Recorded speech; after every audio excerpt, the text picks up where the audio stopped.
Cyril, ça fait maintenant 7 mois que tu travailles avec moi. Je voulais savoir un petit peu comment ça s'est passé pour toi. Qu'est-ce que tu faisais dans ton club avant de faire cette formation? Avant qu'on se rencontre, je dois dire que j'ai quand même beaucoup papillonné. Je me suis beaucoup cherché. J'étais dans le brouillard, j'étais au soleil, le ciel était bleu. Le mois d'après, c'était de nouveau les orages. Voilà, je ne peux pas dire que j'étais très serein, très content, bien sûr, de faire ce que je faisais, mais je naviguais à vue. D'accord. C'est-à-dire que tu es en train de me dire que tu étais passionné par ton métier, Ouais. tu aimais ça, mais les mois étaient un jour blanc, un jour noir, un jour blanc, c'est ça? Et c'est exactement ça. D'accord. Et quand on s'est rencontrés, si tu n'avais pas décidé de suivre cette formation et que tu avais continué dans cette voie, qu'est-ce qui se serait passé pour toi?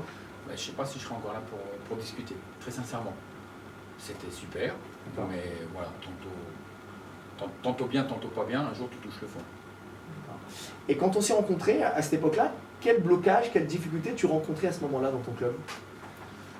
Je tournais en rond. Je tournais en rond et en fait je revivais des échecs que j'avais déjà vécus. Et je ne pensais pas être en mesure seul de trouver des solutions. Quel type d'échec tu peux nous... Je vais parler de vente, Ouais. essentiellement de vente, parce que pour avoir fait des milliers de choses en termes de marketing, je pensais être un as du marketing. Et ce que je ne savais pas du tout, c'est que j'étais un fabuleux mauvais vendeur. Ça, c'est sûr. D'accord. Et le fait, quand tu dis que tu étais un fabuleux mauvais vendeur, tu te sentais comment avec ça? Écoute, tant que tu ne sais pas que tu es un mauvais vendeur, Ouais. donc, tu vois, je peux difficilement répondre à tes questions parce que je ne savais pas que. C'est pas que- Voilà. c'est intéressant. C'est à partir de notre rencontre que beaucoup de choses ont changé. D'accord, ok. Qu'est-ce que tu as essayé, par exemple, avant qu'on se rencontre, qui n'avait pas marché dans ton développement commercial? Qu'est-ce que j'ai pas essayé plutôt Voilà, moi j'ai fait de la pub, j'ai fait de la pub dans tous les sens, j'ai fait le 4x3, de la radio, j'ai fait évoluer le produit, je suis revenu en arrière, j'ai tout transformé, j'ai même changé d'équipe de coach. Je dirais, voilà, structurellement, je pense avoir fait beaucoup de choses. Voilà, je ne suis pas resté les pieds dans le même sabot. D'accord. Et aujourd'hui, tu peux nous dire un petit peu quel type de résultats tu as obtenu depuis qu'on travaille ensemble, concrètement? Oui. Ce que je peux de toute façon te dire, c'est que ça a été spectaculaire immédiatement. C'est-à-dire Des ventes. les ventes? Voilà, le mauvais vendeur. J'ai pas laissé au début quelqu'un de mon équipe s'emparer de la vente, parce que je connais ma structure, c'est moi qui assurais donc l'accueil, la vente, etc. Écoute, c'était tout ça, ouais, les résultats sont spectaculaires. Ce que je ne mesurais pas avant, ce que je ne comptais pas avant, je me suis mis à le compter. Les prospects, ils s'étaient identifiés, les visites non identifiées sont maintenant identifiées, et le nombre de ventes, de contrats signés, voilà. Avant, je raisonnais en termes de chiffre d'affaires, on va dire, global. Aujourd'hui, c'est individuellement, c'est cas par cas, etc.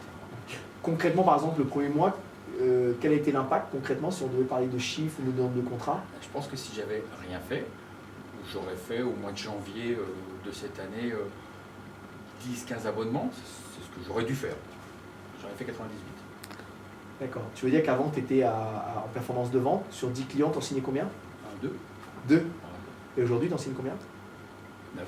9. Super. Ok. Et depuis que tu as fait cette formation, qu'est-ce qui a changé en toi?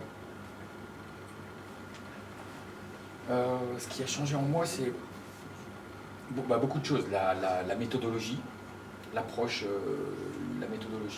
du client et l'essentiel. L'essentiel, c'est le but. Le but de mon job au quotidien, le but de mes tâches au quotidien. Voilà. Avant, j'exploitais un club de sport.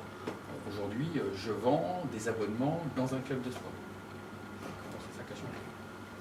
Et quelle est la différence entre le Cyril d'aujourd'hui et le Cyril d'il y a 7 mois, par exemple? Alors, je travaille toujours autant, je te rassure, mais je suis pleinement serein aujourd'hui.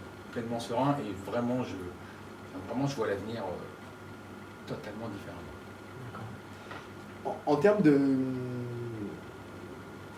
d'augmentation de ton chiffre d'affaires, tu te dirais quoi? Ce serait quoi, par exemple? Grâce à cette méthode, ça t'a permis d'obtenir quoi de plus? commercialement?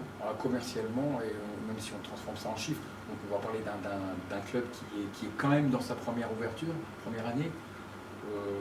Enfin, pour moi, ça sera, je serai au-dessus de 50% d'augmentation de vente. Ah oui. Oui, oui, si je voulais vraiment extrapoler, je serais à plus de 50% d'augmentation. Mais je confirme, je n'étais pas un super vendeur. Génial. Et l'avenir pour toi, c'est comment alors? Tu vois comment l'avenir? L'avenir, c'est demain un club qui fonctionne super bien, qui vit très bien, qui aura aussi 5 ou 10 belles années devant lui et qui va faire des petits. Génial. Voilà. Et quel impact ça t'a permis d'avoir autour de toi, le fait d'augmenter ton chiffre, d'être plus impactant, de vendre plus facilement? Bon, les bénéfices, ils sont multiples. Les bénéfices, ils sont sur les clients, qui sont de toute façon toujours plus contents parce que le produit, je le fais évoluer dans le bon sens, dans le sens client. C'est l'équipe. L'équipe aujourd'hui qui est plus nombreuse, plus fière d'elle, plus enjouée au travail, qu'on peut mieux récompenser aussi, mieux payer, mieux récompenser. Ouais, tous les clignotants sont au vert. Donc, ça va dans le bon sens. Okay.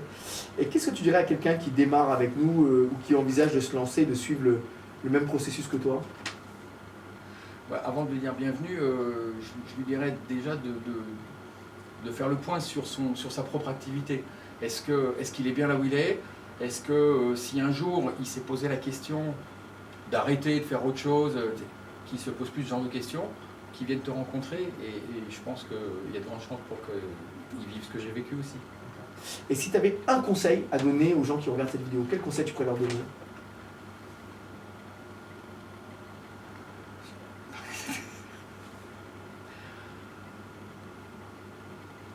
Par rapport à un club aujourd'hui qui se pose des questions sur son développement, qui ne sait pas comment faire. Oui, un seul conseil, c'est se faire confiance.